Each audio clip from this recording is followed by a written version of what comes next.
भगवान ने कहा नहीं, ये सब नहीं चाहिए, फिर क्या चाहिए? भगवान वामन ने कही, मैं तो आपसे 3 पैर पृथ्वी मांगने आया हूं। पदानि त्रीणि दैतेन्द्र सम्मितानि पदा मम, सम्मितानि पदा मम।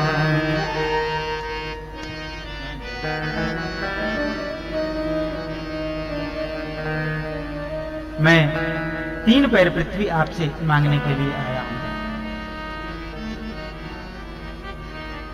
वाह, मांगा भी तो क्या, 3 पैर पृथ्वी, और वो भी अपने पैर से। सम्मितानी पदाममा, मेरे पैर से।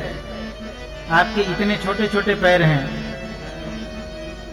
आप अपनी पैर से 3 पैर पृथ्वी लेंगे तो उसमें कहां आप अपना आसन बिछाएंगे, कहां अपना कमंडल रखेंगे, कहां अपनी ये छतरी रखेंगे, कहां बैठेंगे? बोले नहीं, मुझे तो मेरे ही पैर से 3 पैर पृथ्वी चाहिए। बोले अरे आप कहो तो मैं अपने दैत्यों से नाप करवा दूं। 1 पैर लखनऊ में, दूसरा पैर अयोध्या में, तीसरा पैर मथुरा में। इतनी बड़ी भूमि आपके पास है। बोले नहीं नहीं, मुझे तो अपने ही पैर से 3 पैर पृथ्वी चाहिए। बोले ठीक है।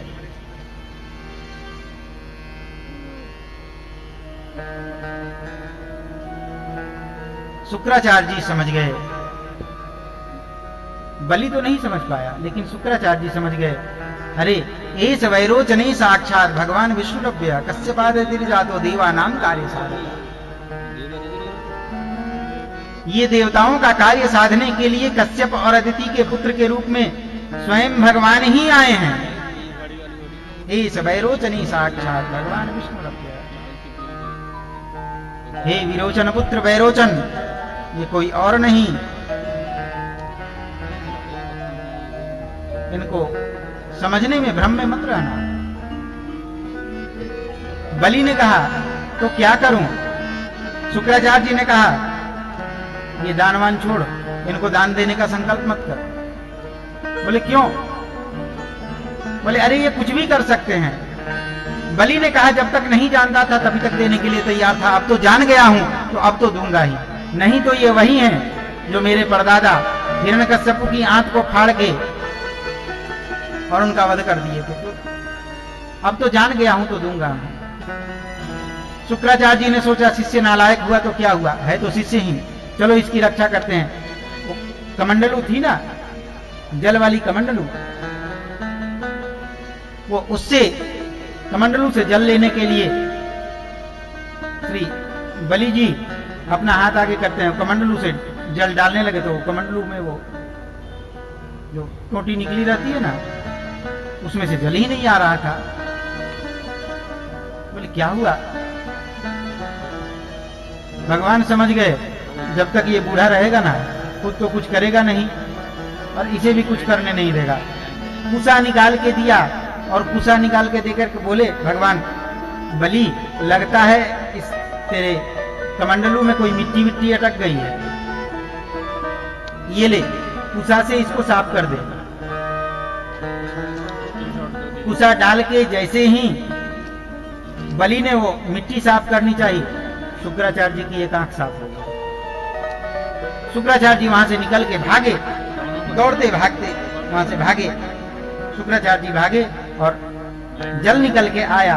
बलि ने संकल्प किया, पंडित जी ने संकल्प करवाया, कहां चले गए?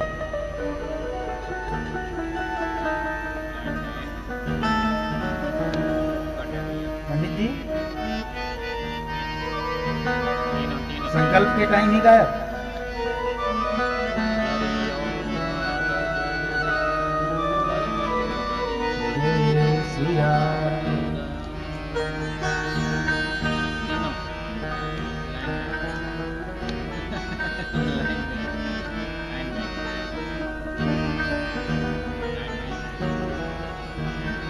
दैत्यराज बलि ने संकल्प किया है और संकल्प करके भगवान को देने लगे हैं 3 पैर पृथ्वी।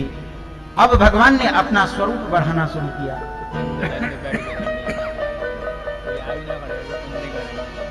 भगवान स्वरूप बढ़ाते बढ़ाते इतने बड़े हो गए, इतने बड़े हो गए, भगवान का विराट स्वरूप प्रकट हुआ, भय त्रिविक्रम रूप। भगवान का एक पैर पृथ्वी पे, दूसरा पैर ब्रह्मलोक के ऊपर चला गया। ब्रह्मा जी सोचने लगे, अरे मैंने अपने सृष्टि में हाथी का पैर बड़ा बनाया, ये किसका पैर आ गया? ध्यान करके देखा, ओह भगवान आज बलि के यहां बलि का हिसाब किताब कर रहे हैं। ब्रह्मा जी ने अपनी कमंडल में भगवान के पैर को धो के पधराया। गंगा मैया का प्राकट्य हुआ है। बोलिए गंगा मैया की। गंगा मैया की जय जयकार की सबने। गंगा मैया प्रकट हुई। इसके बाद भगवान ने बलि से पूछा, तेरा राज्य ऊपर के तीसरे लोक तक ही है, मेरा पैर ऊपर के 7वें लोक में पहुंच गया, ये 2 पैर भी पूरे नहीं हुए, लेकिन चल मैं 2 पैर मान लेता हूं, अब तीसरा पैर कहां रखूं? बलि सोचने लग गया, क्या करूं? भगवान ने कही, बता तीसरा पैर कहां रखूं?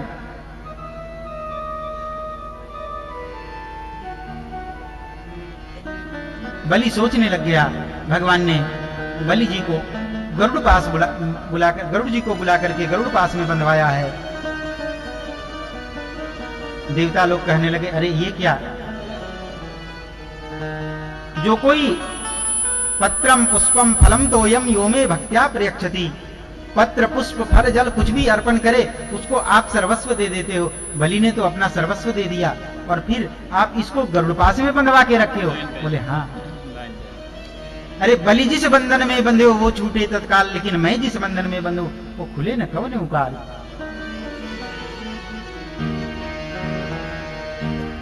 बहुत देर विचार करने के बाद बलि के मन में आया,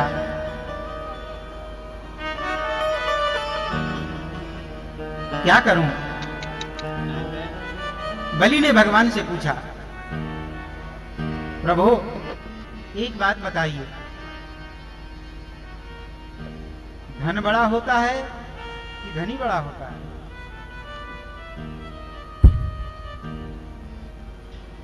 जय जय श्री राम।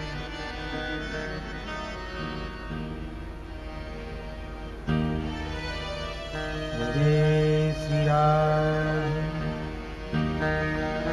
बलि ने पूछा, धन बड़ा होता है कि धनी बड़ा होता है? भगवान ने कही, धनी ही बड़ा होता है। बलि ने कहा, आपने मेरा सर्वस्व नाप लिया है लेकिन मुझे अभी तक छोड़ दिया, मैं बाकी हूं, इसलिए आप अपना तीसरा पैर मेरे सर के ऊपर रखें। भगवान ने अपना तीसरा पैर बलि के सर के ऊपर रखा।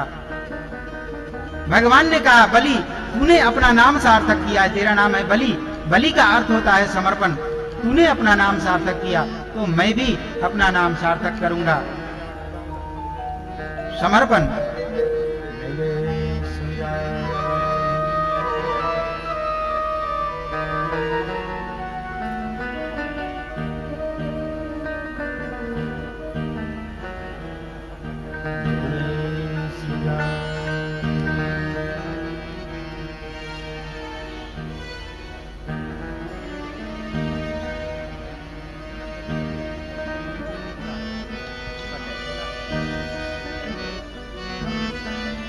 भगवान बलि के यहाँ बलि को लेकर सुतल लोक में गए हैं। एक भक्त की परिभाषा यही होती है, मैं और मेरा सब कुछ जो कुछ भी है वह भगवान का है, भगवान के लिए है और भगवान को ही समर्पित है। यही एक भक्त की परिभाषा होती है। I myself and my everything is of the God, by the God and for the God. मैं और मेरा सब कुछ भगवान को समर्पित है।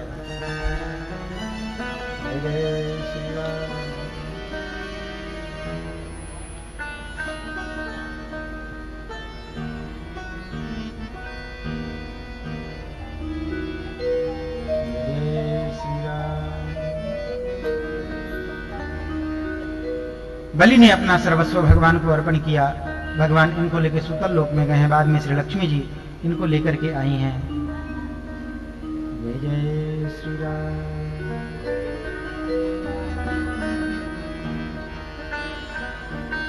सबने भगवान के चरणों में प्रार्थना की है। कथाएं तो बहुत सारी हैं, लेकिन समय भी अपनी सीमा को पार करता चला जा रहा है। आगे सूर्य वंश की कथा आती है। इस वंश में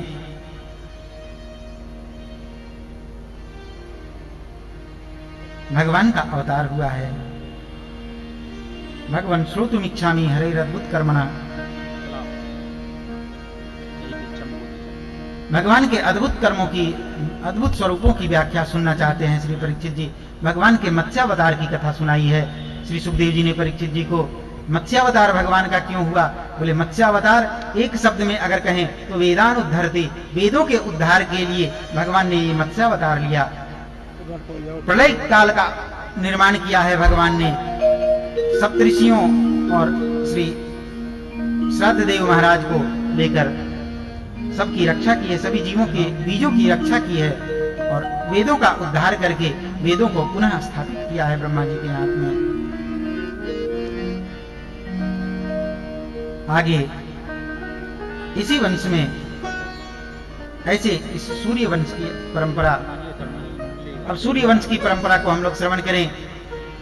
सबसे आदि में भगवान नारायण, इनके नाभि कमल से ब्रह्मा जी के 10 मानस पुत्रों में एक मरीचि, मरीचि के पुत्र कश्यप जी और कश्यप जी के पुत्र श्री विवस्वान सूर्य। इस प्रकार ये वंश परंपरा आगे बढ़ी।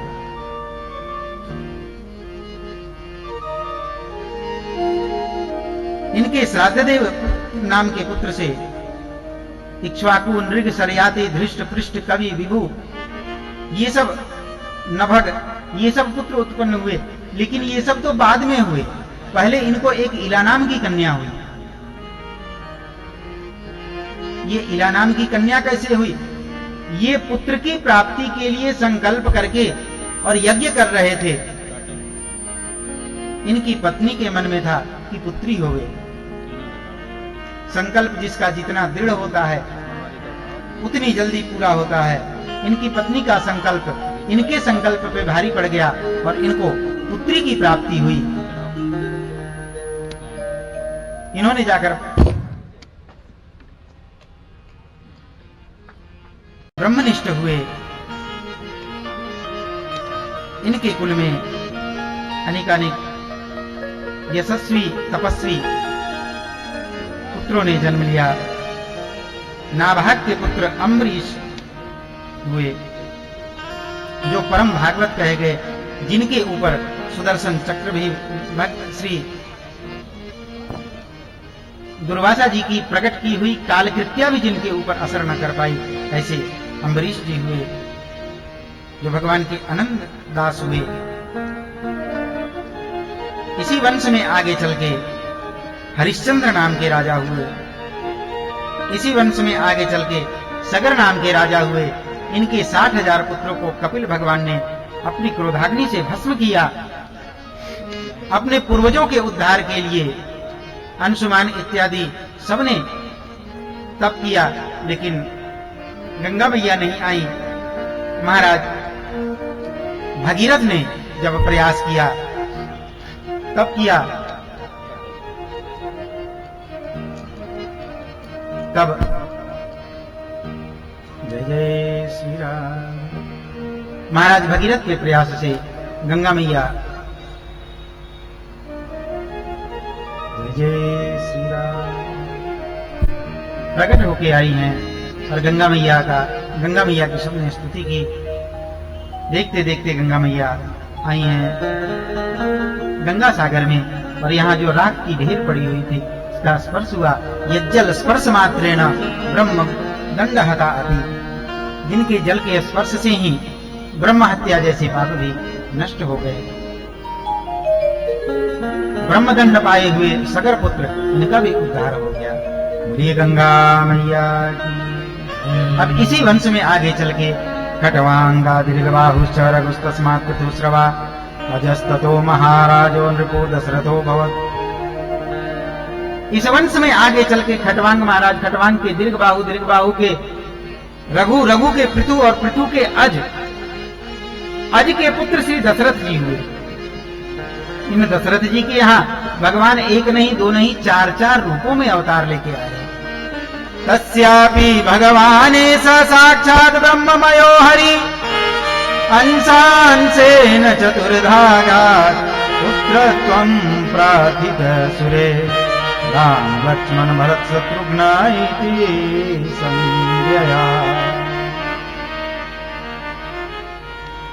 इसी वंश में भगवान चार रूपों से अवतार लेकर के आए। राम लक्ष्मण भरत शत्रुघ्न, ये इनके नाम हुए। गुरुवर्धि त्यक्तराज्यो व्यचरदन्वनं पद्मपद्भ्यां प्रियाया पानी स्पर्शा क्षमाभ्यां मृतपत्रुजो हरिन्द्रानुजाभ्यां वैरूप्या झूर्पनख्या प्रिय विरहरुषारोपितो भ्रूभृजम्बा हस्ताब्दे बद्धसेतुर्खलदलदवनः कौसलेन्द्रो वदान्नः कौसलेन्द्रो वदान्नः। गुरुजनों की रक्षा के लिए जिन्होंने अपने राज्य का परित्याग कर दिया। राज्य के परित्याग का कारण कुछ कोई और बना हो, लेकिन यहां श्री सुखदेव जी कहते हैं गुरुवर्धे त्यक्त राज्य। गुरुजनों की रक्षा के लिए, संतजनों की रक्षा के लिए भगवान ने अपने राज्य का परित्याग किया। राम कथा में हम लोग प्रवेश कर रहे हैं। राम कथा का प्रारंभ कहां से किया है श्री सुखदेव जी ने? देखो, गुरुवर्धे त्यक्त राज्यो व्यचरदन्वनं पद्मपद्भ्यां प्रियाया पानी स्पर्शा क्षमाभ्यां मृतपत्रुजो यो हरिन्द्रानुजाभ्यां। गुरुजनों की रक्षा के लिए, संतजनों की रक्षा के लिए जिन्होंने अपने राज्य का परित्याग कर दिया, और परित्याग करके कहां गए? बोले वन में गए। वन में कैसे गए? बोले उन कोमल चरणों से, जिन कोमल चरणों का स्पर्श करने में साक्षात श्री लक्ष्मी जी भी घबराती हैं कि मेरी कठोर उंगलियां इनके पैरों में कभी कहीं चुभ ना जाए। उन कोमल चरणों से भगवान दंडकारण्य में प्रवेश करते हैं और वन की कांटों को अपने पैर पे सहा है। ऐसे प्रभु जो वन के दुख को सहते हुए त्रस्ताब्दे बद्ध सेतुर्खलदलदवनो, जो 100 योजन समुद्र के ऊपर पुल बांध करके दैत्यों का संहार करने के लिए लंकापुरी में प्रवेश करते हैं, ऐसे हे कौशलेंद्र मेरी रक्षा करें। कौशलेंद्रो वतान। अब बड़ी आर्त भाव से यहां श्री सुखदेव जी कहते हैं कौशलेंद्रो वताना, हे कौशलेंद्र हमारी रक्षा करें। क्यों?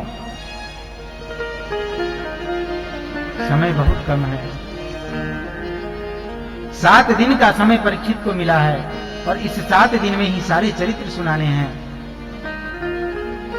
रामावतार अथाह सागर है, राम कथा तो अथाह सागर है, कहां से श्रवण करा पाएंगे? इसलिए कहते हैं हे कौशलेंद्र हमारी रक्षा करें। हम आपका गुणगान कर नहीं सकते। आगे श्री सुखदेव जी कहते हैं विश्वामित्राध्वर्येण मारीचाद्या निशाचर पश्यतो लक्ष्मणस्यैव हतानैरितपुङ्गवा।